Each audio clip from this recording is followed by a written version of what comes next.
क्या दूसरे के मन की बात को जान लेना, कोई इंसान हमारे बारे में क्या सोच रहा है, इन बातों को जान लेना क्या संभव है? तो इसका उत्तर है हाँ। 100% तो नहीं, लेकिन किसी हद तक आप किसी के भी मन की बातों को जान सकते हैं, समझ सकते हैं। लेकिन अगर आप भी इसे सीखना चाहते हो तो आप इस वीडियो को बहुत ध्यान और समझ के साथ देखिए और इस वीडियो में जो प्रयोग आपको बताए जा रहे हैं उन्हें आप लगातार अभ्यास करने की कोशिश कीजिए। तभी आप किसी के भी मन की बात को समझ पाएंगे, महसूस कर पाएंगे। वैसे ये सब प्रयोग आपको कोई बताएगा नहीं, क्योंकि बहुत सारे एस्ट्रोलॉजर जो ज्योतिषी हैं वो यही सारे प्रयोग करके आपके मनोभावों को जान लेते हैं। आप जैसे ही उनके पास जाते हैं वो पहले ही आपके मनोभावों को पढ़ना शुरू कर देते हैं। आप अपने बारे में उन्हें थोड़ा बताते हैं और वो आपको आपके ही बारे में बहुत कुछ बता देते हैं। तो आपको लगने लगता है कि ये ज्योतिषी तो बहुत चमत्कारी हैं। इन्हें हमारे भूतकाल के बारे में, हमारे भविष्य के बारे में सब कुछ पता है। पर ये वास्तविकता नहीं है और ये कोई चमत्कार भी नहीं है। ये सिर्फ अभ्यास की बात है जो उन्होंने किया है और उसी से ही वो आपके मन की बातों को जान लेते हैं। अब वो तो आपको ये सारी बातें नहीं बता सकते, क्योंकि उनका घर और उनका बिजनेस इसी से ही चलता है। तो आइए अब हम शुरू करते हैं कि इसको किया कैसे जाता है। सबसे पहली बात है कि अगर आप किसी के मन की बात को जानना चाहते हैं तो उसके लिए आपके मन का शांत होना बहुत जरूरी है। थोड़ा ध्यान से समझना इस बात को, तभी आप इन प्रयोगों को सक्सेसफुली कर पाएंगे। मैं आपको एक कहानी सुनाता हूँ। एक जैन फकीर हुए जॉर्ज गुरजिएफ। उनके पास जो कोई भी शिक्षा लेने आता था वो उन्हें सिखाते थे कि तुम शब्दों से नहीं, मन के भावों से बातचीत करना सीखो। इसे टेलीपैथी भी कहा जाता है, जो बिना कुछ कहे एक दूसरे के साथ मन ही मन में बात कर लेना। कई बार आप लोगों ने महसूस किया होगा कि आप किसी के बारे में सोचते हैं और वो इंसान आपके सामने आ जाता है या उसका फोन आ जाता है।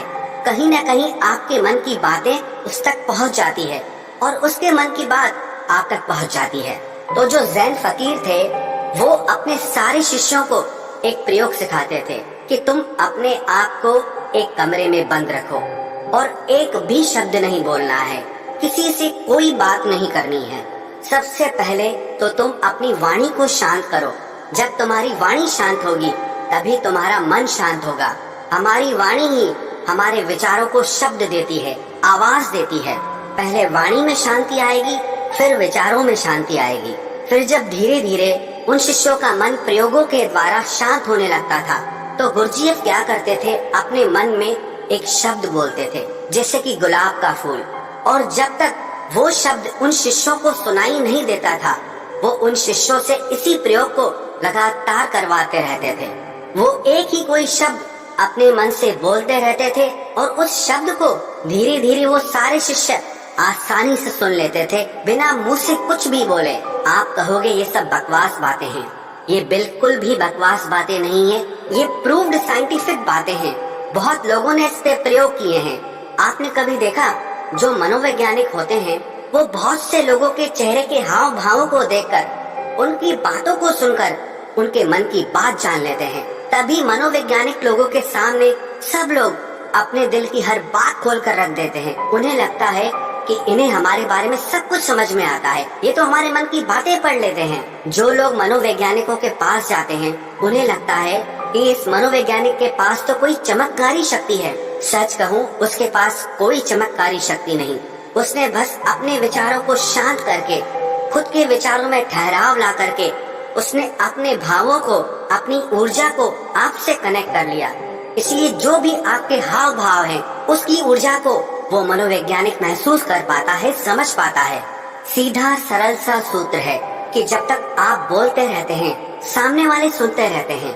आप बोलना बंद करते हैं तभी सामने वाला जो बोल रहा है वो आप सुन पाते हैं। यदि आप दोनों ही लगातार बोलते रहेंगे तो किसी को कुछ समझ भी नहीं आएगा। ठीक इसी तरह यदि आपका मन चुप है तभी आप किसी दूसरे का मन सुन सकते हैं। मन के चुप होने का मतलब है कि आप विचार और कल्पनाओं से बाहर निकलकर पूर्णतः शांत हो जाएं। इसे ही चित्त का शांत होना कहते हैं। कहते हैं कि इस मन की शक्ति योग के बल पर जो योगी लोग होते हैं वो चींटियों के पैरों में बंधे घुंघरू की आवाज तक भी सुन सकते हैं। तो लोगों के मन में तो दुनिया भर का शोर मचा हुआ है, वो आपको कैसे नहीं सुनाई देगा। लेकिन इसके लिए आपको एक बात बता दूं, जिन लोगों का मन बहुत चंचल रहता है, बहुत दौड़ता रहता है, ऐसे लोग अपने ही मन की बातों को ठीक से नहीं समझ पाते, तो वो किसी और के मन की बात को क्या समझ पाएंगे। मैंने एक कहानी सुनी, एक फकीर हुए लाओ त्सु, वो अपने एक शिष्य के साथ रोज सुबह में वॉक करने जाते थे। एक दिन जो उनका शिष्य था, तो उस दिन उनका शिष्य अपने मित्र को भी साथ लेकर आया। तो मॉर्निंग वॉक के टाइम पे उनका शिष्य और उसका मित्र भी साथ साथ चलने लगा। वो काफी देर तक ऐसे ही पैदल चलते रहे, किसी ने कोई आवाज नहीं की। जो उनके शिष्य का मित्र था वो बड़ा हैरान हो रहा था कि ये लोग कुछ बोलते क्यों नहीं, इतनी देर से चुप क्यों हैं ये लोग। तो उसने सोचा मैं ही बात शुरू करता हूँ, और काफी समय गुजरने के बाद उसने सिर्फ इतना कहा कि कितनी अच्छी सुबह है, कितना अच्छा मौसम है। जब उस शिष्य के मित्र ने ये बात कही तो लाओ त्सु ने कहा कि कल से तुम अपने मित्र को मेरे पास बिल्कुल लेकर मत आना, क्योंकि ये बहुत शोर मचाता है। वो शिष्य बड़ा हैरान हो गया कि इसने तो सिर्फ इतना कहा कि कितनी अच्छी सुबह है, मौसम कितना अच्छा है, इसमें इसने ऐसा कौन सा शोर मचा दिया। तो लाओ त्सु ने अपने शिष्य से कहा कि मेरा मन अब पूर्णतः शांत हो गया है, अब जरा सी भी आवाज मुझे शोरगुल मालूम होती है। सुबह अच्छी है तो है, मौसम अच्छा है तो है, मैं भी देख रहा था कि मौसम अच्छा है, तुम भी देख रहे थे, तो इस बात को व्यर्थ में बताने का मतलब ही क्या हुआ। मेरे मन में ऐसी शांति भर गई है कि ये व्यर्थ की बातें मुझे अब बिल्कुल अच्छी नहीं लगती, क्योंकि मैं बिना बोले ही सब कुछ सुन सकता हूँ और बिना कहे ही सब कुछ कह सकता हूँ। तो मैं शब्दों को बोलकर और सुनकर अपनी उस शक्ति को क्यों नष्ट करूँ। जब मैं बिना बोले सुन सकता हूँ, बिना कहे भी कह सकता हूँ, तो मुझे शब्दों की जरूरत ही नहीं है। अगर आप भी चाहते हैं कि आप दूसरे लोगों के मन की बात जान सकें, तो उसके लिए आप एक प्रयोग करें। सबसे पहले आप दिन में कुछ समय निश्चित करें कि इस समय से इस समय तक आप कुछ नहीं बोलेंगे, और उस समय पे आप एक आसन में बैठना सीखिए और अपने मन में जरा गहरे झांक कर देखिए कि वहाँ क्या चल रहा है। आपको कोई प्रतिक्रिया नहीं देनी, बस देखना है, और धीरे धीरे इसे देखते हुए आपका मन शांत होने लगेगा। इसे ही महात्मा बुद्ध ने आनापानसति योग कहा है, जिसमें आपका पूरा ध्यान आपकी श्वासों पर रहता है। इससे आपके मन में पूर्णतः शांति आ जाती है, और जब आपका मन पूरी तरह से शांत हो जाता है तो आप अपने आसपास में हो रही चीजों को, लोगों को गहराई से देख पाते हैं, गहराई से समझ पाते हैं, सुन पाते हैं। एक शांत चित्त वाला इंसान बिना कहे भी सामने वाले की हर बात को समझ लेगा, और वो जो कह रहा है उसकी झूठी बातों में वो कभी नहीं फंसेगा, क्योंकि एक शांत चित्त वाला वो सब कुछ सुन सकता है जो एक साधारण इंसान कभी नहीं सुन सकता। अगर आप भी चाहते हैं कि आप लोगों का मन पढ़ सकें, उनके मन में चल रही भावनाओं को महसूस कर सकें, तो उसके लिए आप अपने मन को शांत करने का अभ्यास करें। और जब आपका मन शांत हो जाए तो धीरे धीरे लोगों के मन में गहरे झांकने की कोशिश करें, उनके हाव भाव को समझने की कोशिश करें, उनके शब्दों पर नहीं जाएं, जो उनके हाव भाव हैं आप उन्हें गहराई से समझने की कोशिश करें।